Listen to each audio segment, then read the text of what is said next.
Introduce yourself, guys. Andrew. I'm Ryan. And I'm Ewa. And we're from Behind the Silence. How long you guys been in band for? We recently just started up, but we've been on the scene for quite a long time. Yes, I've seen you guys play in several of the bands before. I've seen Shadow of Doubt countless times. Yeah, yep. Yeah, 2008. 2008, long time. Since we're standing at the Blue Building, tell me about, you guys remember the first time you played, yeah? Oh, absolutely. Yeah. Absolutely. It was the second show you actually were. Yeah, it was my second show. We played with, holy shit. I think it was Estrella, Absence of Despair, She's a Robot, June in the Ocean, Operation Guillotine. And that really weird, hippie band that played, for 2 hours, and Mr. B was just like, oh, yeah. Go home! I know what band you're talking about. I forget what they're called, but yeah. Yeah, that was our first show. Yeah. That sounds like an old school lineup. It's awesome. That was an absolutely old school lineup. AOD didn't even release that first record yet. Estrella was still a band. I miss Estrella big time. Yeah. Nick Bagley and the Legs. I love those guys. The Legs. But, so what are you guys doing now? Tell me about your new bands. We were in an old band, me and Andrew, about 2 years ago. We started a band called Fatal Cure, covering Avenged Sevenfold. Then it was like you booked a show and you'd get people to come, great bands that played, and as it came to the end of us, about, 3 months ago? Yeah. It was just, it was a scarce amount of bands. No one wanted to come to shows anymore. So it was actually at McNeil's. Yeah. The last show. Yeah, and me and him we were in Shadow of Doubt. We both recently quit, and we started. I didn't even know Shadow of Doubt was still together. Yeah, we were still kicking for a while. How does that make you feel? we were still kicking. We were doing stuff here and there. We were Kicking, seizuring. We were working on a record, but then, we didn't wind up doing it anymore. And so me and him left, and me and him started up this band with my cousin, Brett Lanny. And I don't know, it's going really good. Trying to bring back a lot of old school kind of feel. Not like the hardcore kind of shit. We're trying to do more either classic heavy metal or just hard rock, stuff like that. It's something that's a little more fun with a lot of metal feel to it. So, because a lot of the bands in the scene right now, they all kind of sound the same. Yeah. That's the problem. You get a band on a show, and it's like, did the next band come out yet? There's some that are different. Like there's A Cry Deaf is really, but you hear them and you know it's them. Exactly. Dreamer was a really good band from Mass. Dreamer. I think they were Patient from Zero, fantastic. Patient Zero was great. Patient Zero is Patient great. Zero from Mass. Yeah, there was a lot of odd bands that were doing their own thing. Bands like Scared on Fear and stuff that. I still love Scared. I love Scared on Fear. I love all the guys, but they're doing something really different, and they're sticking out, which is really good. That's what we're going for. We don't want to be that band where it's like, all right, well, we're gonna play binary, we're gonna play opens and ones and chugs, and we're it's like watching The Matrix. Everything's too many of those bands, and we hate it. We absolutely hate it. I mean, we're friends with bands like that, but when we were in Fatal Cure, we were playing Avenged Sevenfold songs, and the next band would be playing shit like Black Dahlia Murder. It wouldn't make sense. Yeah. When the openers would be like, hip hop acts. Yeah. It'd make no sense. It'd be like, who booked this show? The show we played at Blood Drive. Oh, Blood Drive. We played with this guy who rapped. Yeah, he rapped and he pulled out like a bag of coke in the middle of one of his songs. That. Oh yeah, he threw it out in the audience and he went back to go get it later. Yeah. And then we went on next, and it didn't make any sense at all. I've played shows like that with just like a giant clusterfuck. Yeah. Nothing makes sense. Yeah, you have at the same time, it's kind of cool because you have a very diverse crowd. Yeah, that's the good thing, but some people are very close-minded when it comes to listening to music, so they'll only come there specifically just to hear the metal bands, and they won't give a fuck about it. Yeah, right. Usually they'll just leave afterwards too. Right. Yeah, exactly. I mean, if you got work in the morning, that's one thing, but you said, if you're just there to see one band, you're not really supporting the scene. Exactly. But I mean, coming from, I think all of us have music theory backgrounds, so coming from that definitely adds to our writing. Especially adds to the scene because not many bands have that background. Oh, So yeah, exactly. we have like a pretty decent knowledge altogether of what we're doing, what we're looking for. I think hopefully, we'll make some kind of a mark, stick out at least a little bit. With bands like Scam Fear, AOD, Crying Deaf Ears, the bands that are doing something different. We want to be in their category, not Yeah, not with there's the not too many bands that are doing something different. They're all the same, which is awful. yeah. It just seems to be like a trend now. Big time. It's upsetting to say the least. I like most of the music. I just don't like that Yeah, it's the- all over the place. They I write like good deathcore, music, I but- like. Yeah, if there was like a couple of those bands spread out, it'd be fine. There's too Yeah, many but of if you them put them all on one Yeah, show, it's it's just a little scary. too much. Yeah. Like there's certain promoters that book with the same bands all the time. I was actually Yeah. just thinking Yeah, that. I'm like, oh. I usually stay away from those promoters personally. That and the venues. Yep. Venues closing, new places opening. It's just, they open it for like a hip hop act, and they book you guys. It's like, what are you doing? I do miss some of the old venues though, like Blue Building. I know Clubhouse. this is just history. Right Yeah, it's history for us at least. I mean, bands like us and Perfect Static and perfect. yeah. I remember. Perfect Static and the bands that really grew up here, and Club Hell and Jerky's, the Living Room.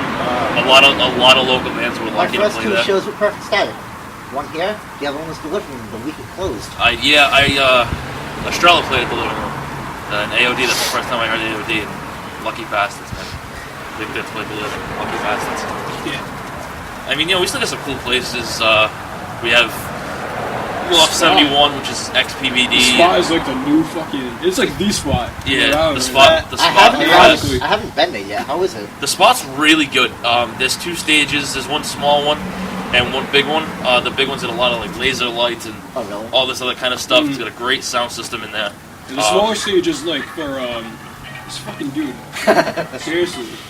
But the smaller stage is like for more like it's kind of like bar kind of cool stuff, and then the bigger stage is They'll be back. there's more room in the bigger stage area, and I guess that's for like all those like touring bands that come in, or even just local bands that bring out a lot of people.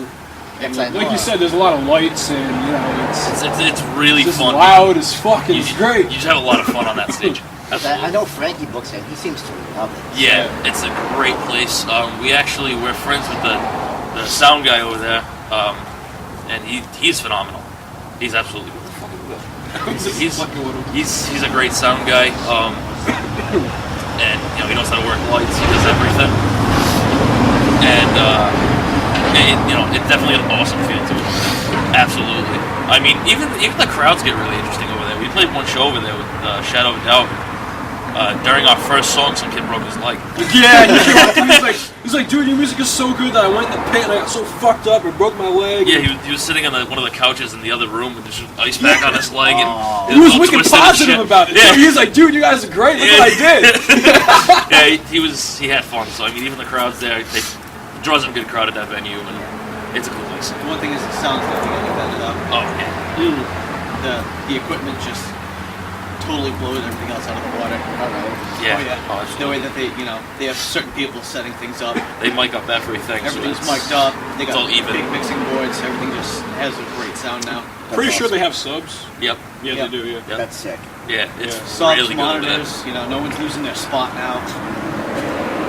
Yeah. This song over again. We didn't talk about that. Oh, I don't think any band wants to talk about that. no, we don't talk about our mistakes. But, speaking of venues, what venues do you guys really like playing? Obviously, the spot. We love playing the spot. I like PVD. I love PVD. PVD. I'm actually a very big fan of Columbus Club. I have played there a bunch of times, and I love it. We're very good friends with Jay Palmieri. Oh, yeah, me too. Very good friends with him, and he. It was small, but you definitely, it was in the middle of that main road, so, people would stop by, like, what's going on, they'd end up coming into your show. Exactly. Definitely spread things out. And it was a floor show too. Floor shows are always the best. Yeah, they're more intimate. It's the stage is It's became a drum a drum riser. riser. It is. It's really good, and again, we're very good friends with Jay. with Shadow of Doubt and with Fatal Cure, he knew exactly how to get our sound every time. He knew exactly how we wanted our stage set up. You had to turn me down. Yeah. I was clipping out the. That's not a place Speaker. anymore, is it? No. No, Columbus. It's not a venue. Yeah, it is. Yeah, it is. Yeah, it Yep, they still do shows there. Yep. Stop drinking coffee. is. It's going to your brain now. No, it is. Jesus. Apparently McNeil's closed down though. I heard the same thing. They just need. I heard it closed. Yeah, Right, I heard those too. Steve from ARD was telling me that the other day. It's a shame too because they had a That's really what good told me sound. that too. Yeah, Told me that, yeah. He was saying that they closed it down, which was a shame because they just Just reopened it. yeah, I know. Jay stopped booking there, and they got Frankie to book there, and they got Andy from Awaken the Tide on sound. Yeah, him. Yeah, He Andy's does, good. he does a great job. He's with another sound. one. Always knew exactly what we wanted. Good is underrated. Oh yeah, good. Definitely. Yeah, he's a great sound guy. Things are definitely a lot more organized with the people that are booking shows now. Yeah. Yeah. Everything's organized. They're trying to draw people into the show. Are there any set promoters you guys like working with? usually? Frankie. I've booked with Frankie. I've booked with Mike Spaziano from Rambuticon. I've booked with. I love Spaz. I've booked with Rich Collier from Kino. I miss Mr. V. Yeah, Mr. V. Yeah. Mr. V. Me too. I miss him too. Yeah, he was a great guy. But Frankie has to hands down be my favorite. He always hits me up for big shows if he gets them. His shows are they're always organized. There's always decent crowds at his shows, whether it's because Scared No Fear is playing or because he's just a great promoter. The lineups are always fantastic. I can't really say with the Frankie show that I've ever been upset with the lineup. No, Sound me neither. either, crowd, nothing. No, Venues are always good. Yeah, People that there's- come. To the ones I've Never. been at, I've never been disappointed in Yeah, anything that Frankie's happens. great. I love Yeah. Frankie. He definitely always works does a good around job. Yeah. what you need for the band. Yeah, so I have to say, as far as favorite promoter, I'd have to say Frankie, Give me two. hands down. Frankie's definitely awesome. Yeah.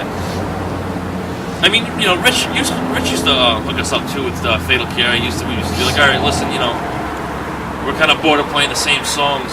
How about an hour set? And we would kind of fuck with him a little bit. Be like, all right, he'd give us an hour set and stuff. So we, just because we were bored because he liked us. I mean, we always helped him out. We always brought in decent crowds and stuff. So he used to hook us up and stuff. And let us have a little extra fun. So Most of the promoters, they're good with stuff like that. yeah. So, Yeah, I mean, I only booked with Mike Spaz once. That was the show, I think it was at Simon's with the Browning. Oh, I that think show it that was, I or went a to? Firehouse with the Browning, maybe? Remember he came to the studio? Oh yeah, we didn't play that though. Yeah, it got canceled. Yeah. But I think that was the only time we ever booked. Fucking Firehouse. Firehouse! Oh my god. Oh, the days. Oh, that was awful. I hated Firehouse. Again, we don't talk about it. I hated Firehouse. That venue was... That should have been. I thought it was all right, but it's definitely not one of my favorite venues. The area. Rosie's was better than that. There's a McDonald's with a bullet hole in the glass. Yeah. It was Like, Safe area. There was some dude one time. He was fucked up on something. He was rubbing blood all over the window. Oh, It good. was fucking. It was He so was just gross. into the music. He was in the music, so he cut himself. Speaking of which, our super fan, fucking Brad. We had this kid. He was a friend of Devin Vendatelli's, our old God, drummer, Yes. and came to this one show at DVD. And he goes, guys, look what I did! And he lifts his shirt and he carved Shadow into his chest. That's fucked It was the up. most metal thing we've ever seen. Our other guitar player was like, dude, that's fucking gross. What are you doing? And me and him were like, dude, that's fucking sick. We were all like souped about it. He still has it too. He still has it. That's gonna scar up, and that's pretty sick. It's not Slayer, but it's still cool. Yeah, I mean, there's no like Slayer in the forearm or nothing, but I mean, it's still pretty cool that somebody even did that, friend or not. That's still pretty cool. That's awesome. Super fans. But yeah, Mike told me one time, back in December 2010 at Firehouse, there was a kid that got attacked with a hatchet. Oh What? yeah. Yeah. Oh yeah. I didn't tell you that. No. Oh, You don't man. tell me nothing. No. You don't tell me nothing. If Well, I don't man. find out for myself, I'll never find out. Well then. Yeah, man. That's fucked up. We're definitely looking forward to booking some shows with the new band, getting Oh, the yeah. sound out there. When you guys putting some music out? We'll be hitting the studio about February, March. Yeah, hopefully. We already have quite a few songs either done or in the works. a couple surprises. But you know, we plan on getting it probably a five-track EP around February, March. We're gonna go to No Boundary Studios. Fucking Chris, I absolutely love Chris. I'm working on a new project right now too, and we're going in beginning of March. I always go to Chris. Yeah. He knows exactly what he's doing. I couldn't be happier. Yeah, Every same. time I go to him. He Same. doesn't just record; he kind of promotes you too. So Exactly. We went to Chris for our Bloody Mary single with Shadow of a Doubt and our Mirrors EP with Shadow of a Doubt, and Bloody Mary was $60, and it was like, can we give him more? yeah, we actually were thinking about paying him more because it was such. just take my The money. quality was phenomenal. No, We really He weren't does so expecting good. it. Yeah, we definitely weren't expecting that. You know, we were going in, we were like, all right, you know, kind of a young kid. Well, you know, we'll see what's going on. You know, just get something out there. And we were done. And when we saw like the equipment that he had and how well he worked it, we were just like, holy shit. You know, we were astounded. We were, this is amazing. Yep. I remember The second I walked in, I was like, "What's going on? Did I get set up?" I remember when we went in there for the EP, our rhythm guitar player at the time came in and he was like, shit, I gotta do my homework. And Chris was like, hold on, I got this. He started doing his homework for him. And we were like, dude, we're supposed to be like working on the tracks. He was like, shut up. He's like, seriously, he's doing it too. He's doing it all, and he's like, He's they like, were shut up, trying to don't tell worry him about ghost it. stories and eating pizza. Yeah, he bought us pizza and stuff, and Oh, we were man. sitting around his table with the leopard and shit, Oh, yeah. sitting on the couches, just chilling. You know, He's a telling wicked us- cool guy. Yeah, band stories, ghost stories. And I knew him previously from playing with him in my old punk band and playing with Psycho Circus. Oh, yeah, and- me too. That's where I'm at. yeah, through Psycho Circus. So I knew him for quite a while.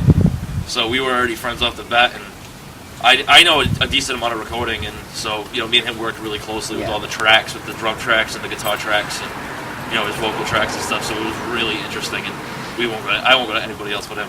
You had fun while you're there too. You could throw Yeah, me no, on you Warner could. Brothers Records. I'll Definitely. still go to Chris. I'll Oh, still yeah, go to yeah, Chris. Same here. Absolutely, it's totally worth it. I mean, his you know what, his prices aren't bad either. No, not at His all. prices have gone up, but at the same time, you know what? The quality the was quality. Right, Yeah. but at the same time, I think, you know what? If we go anywhere else, we're paying by the hour. Well, let's say we go in for a 12-hour. Anything else you guys want to say about the music scene, or promote yourself, or go for it? The music scene has changed quite a lot since we started, and since we met you and stuff. And we're hoping that we can change it back to what it was with what we got coming out. Bring back rock and roll. Yeah. Yeah. That's kind of why I'm making this documentary. I'm trying to help like unify everything, so it's not all split up into different cliques and stuff like that. Yeah. Because the promoters kind of sometimes they backstab each other and things like that. All Yeah, bands are shitting on each other. You gotta work together. Like, what you're doing is really good. Yeah, Well, it it's was just very- very that's why I appreciated. was so into this. I was like, this is a great thing. Yeah. This needs to happen. I mean, all the shows that we got booked with Frankie, the bands without boss, you know, someone's bass breaks, cables broken, people missing amps, I break the PA. I broke the PA at Main Drive. breaking, you know, speakers at PVD with bass drums, you know. Oh, I remember that. I didn't just